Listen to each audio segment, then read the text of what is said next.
વાગરા નજીક ગમખ્વાર અકસ્માત સર્જાયો. જાનૈયા ભરેલી ખાનગી લક્ઝરી બસ પલટી, મુસાફરોમાં અફરાતફરી.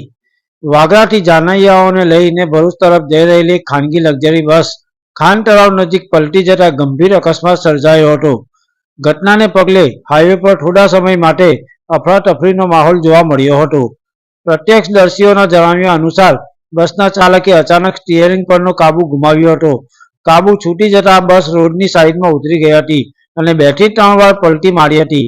લગ્નનો માહોલ લઈને જઈ રહેલા મુસાફરો બસ પલટી જતા ગભરાઈ ગયા હતા અને આસપાસ ચીસાચીસ મચી ગઈ હતી.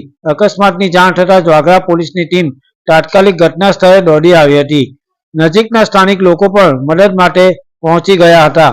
પોલીસ અને સ્થાનિકોની મદદથી બસમાં ફસાયેલા મુસાફરોને બહાર કાઢવાની કામગીરી હાથ ધરવામાં આવી હતી.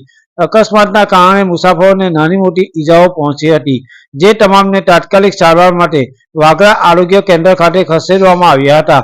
જોકે રાહતની વાત એ છે કે અત્યાર સુધી આ ગંભીર ઘટનામાં કોઈ જાનહાનિના અહેવાલ સામે આવ્યા નથી. પોલીસે અકસ્માત પાછળના ચોક્કસ કારણો જાણવા માટે તપાસ શરૂ કરી છે. યાકુબ પટેલ, ભરૂચ.